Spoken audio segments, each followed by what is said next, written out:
वंदे पुरुषोत्तमम। एक दिव्य घटना। दिव्य शब्द जहाँ से आता है, दिव्य का मतलब ही है आलोकित करना, प्रकाशित करना, ज्ञानमय करना और सुख का एक वातावरण तैयार कर देना। तो एक दिव्य कहानी मतलब जिस घटना के माध्यम से हमारे जीवन में वो सत्य के प्रति आशा, भरोसा, निर्भरता, ये सारी चीज वर्धन होती है।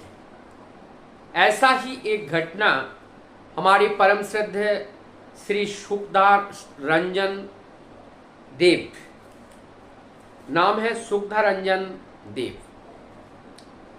कहते हैं, पंडित व्यक्ति हैं, कहते हैं प्रत्येक व्यक्ति के जीवन में बहुत सारी कहानियों का एक समष्टि होता है, और जब बहुत सारे कहानियों का एक समष्टि मिलकर के एक जीवन निर्माण होता है।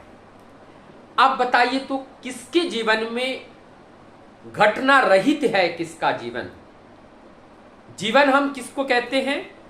मातृगर्भ से जन्म लेने से लेकर या मातृगर्भ में जन्म से लेकर के मृत्यु पर्यंत जो समय काल है, इस कालखंड में जो भी दुख, जो भी सुख, जो भी कष्ट, जो भी आनंद उपभोग करने का, प्रत्यक्षदर्शी बनने का, जो भी शुभ अशुभ अवसर जीवन में मिला है, ये सब कुछ मिला करके ही जीवन कहा जाता है। तभी तो कहते हैं, किसी कवि ने कहा है कि मनुष्य ही मनुष्य के अंदर श्रेष्ठतम है। बांग्ला में कहा जाता है, सुनो मानुष भाई, सभार ऊपर मनुष्यत्व, मानुष छाड़ा आर किछु नाई। मानुष ताहार ऊपरे नाई, अर्थात ये मनुष्य के अंदर एक कैपेसिटी है, और एक मनुष्य एक ऐसा माध्यम है जिससे उस परम सत्य को जान सकते हैं। एक बात निश्चित है, ईश्वर जब धरती पर प्रकाशित या आविर्भाव होना चाहा तो ये नरतनु धारण करके उस धरा पर आविर्भाव हुए हैं। इसीलिए इस तनु का बहुत बड़ा महत्व है।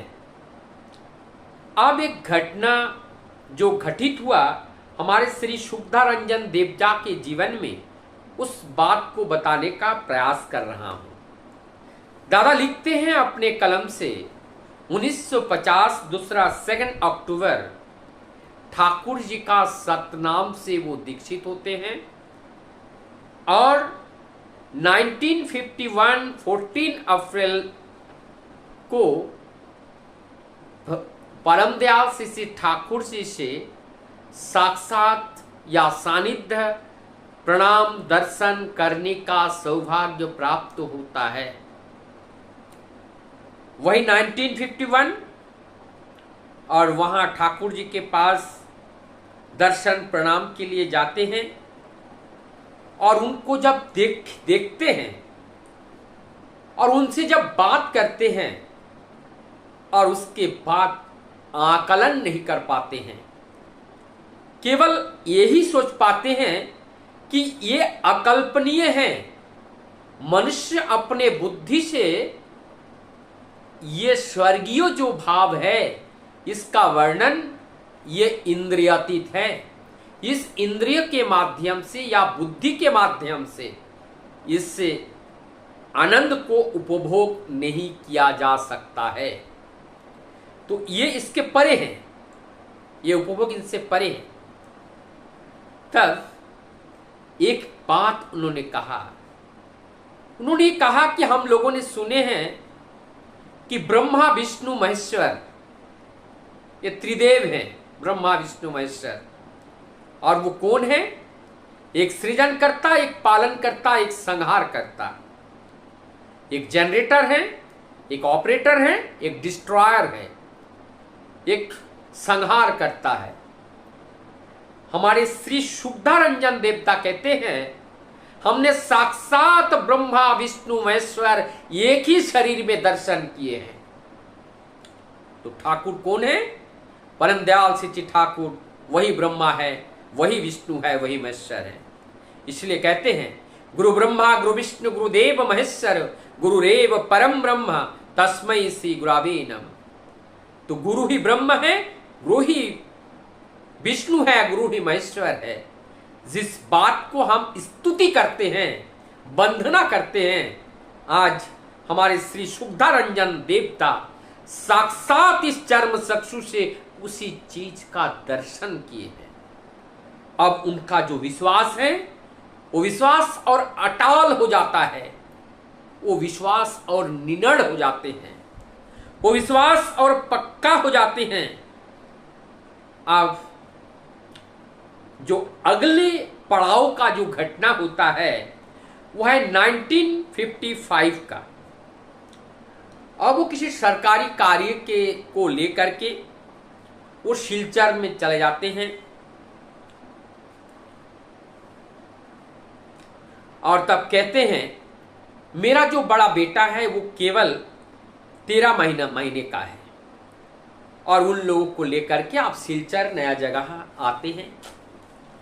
अचानक रात में बहुत तेज बुखार चढ़ता है और उस बुखार को दूर करने के लिए यथासाध्य जो व्यवस्थाएं उनके पास उस समय उपस्थित था, सारे व्यवस्थाओं का प्रयोग किया।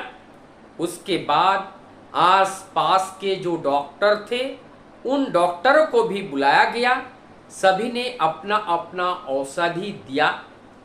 सारे लोग अपने अपने प्रयास से असफल सा लगने लगा। तब निराश होकर के घर के लोगों ने इतना तेज बुखार है, हमारी परंपराओं से चली आई है घरेलू उपाय कि ज़्यादा तेज बुखार आए तो सिर पे ठंडा पानी डालना। अब ठंडा पानी डालना शुरू होता है, टेम्परेचर 105 होते हैं।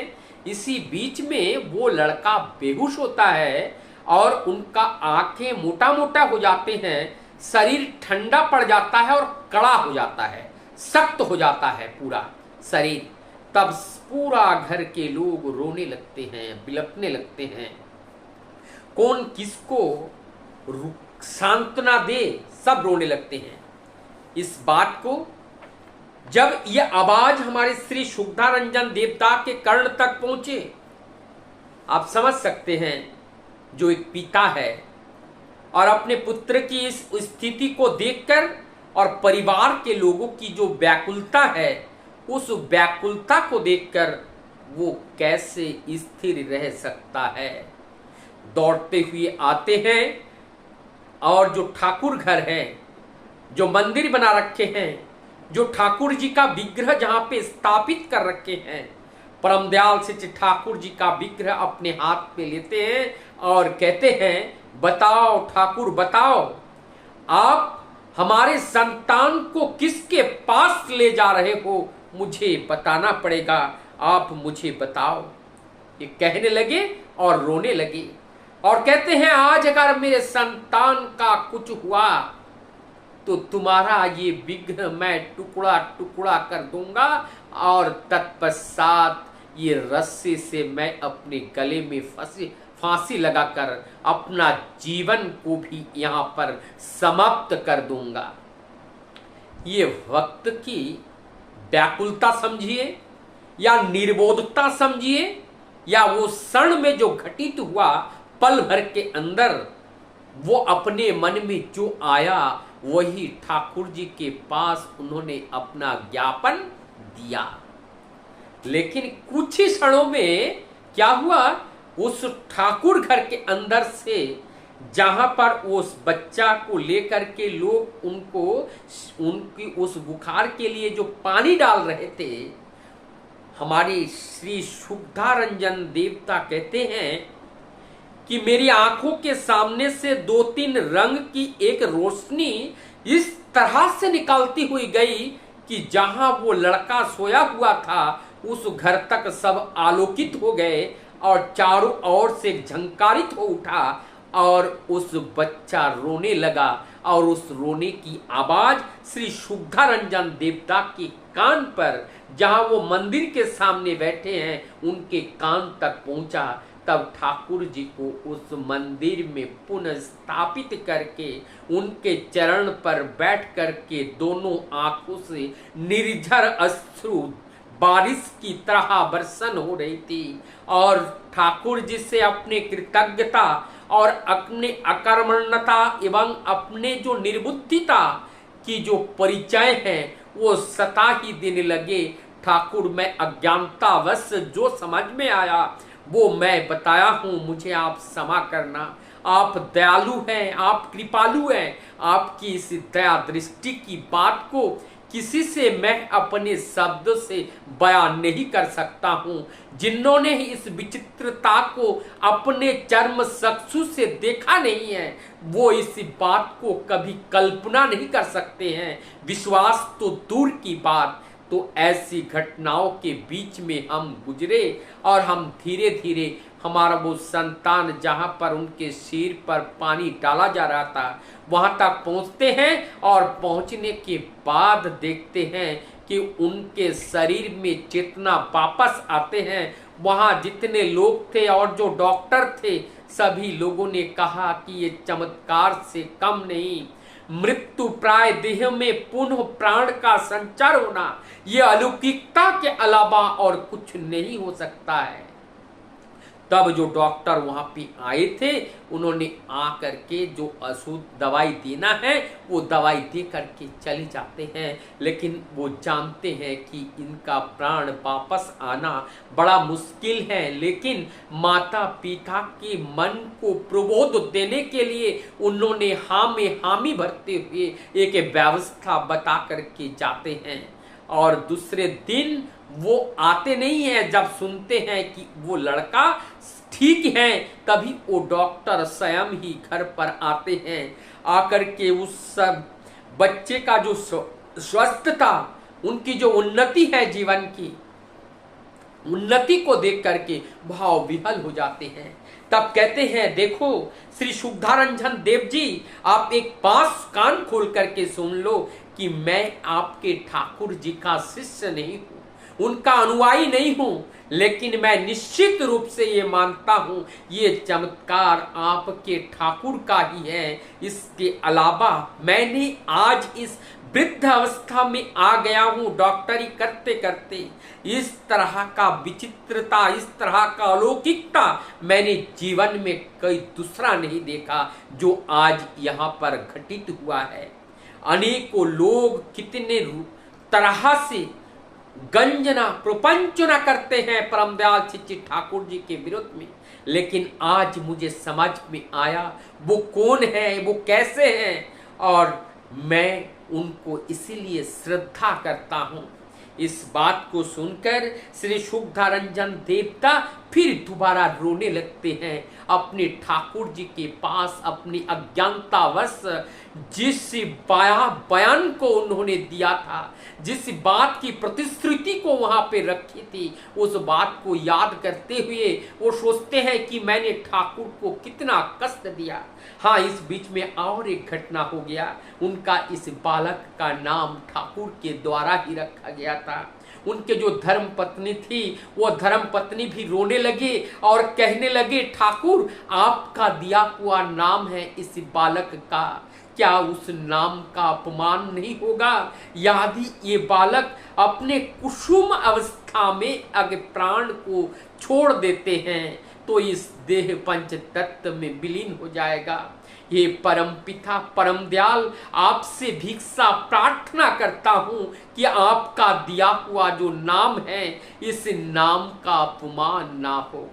ऐसी घटना, ऐसी बया, ऐसी इस तरह से दोनों आंखों से अश्रु झरता हुआ परिवार के समस्त लोग, परिवार के मुखिया परम दयाल के चरण में रोने लगे और अंततः उस पुत्र का जीवन वापस पाया और फिर दोबारा हंसते हुए माता पिता के जो आंगन है उस आंगन को पुनः हरा भरा कर दिया।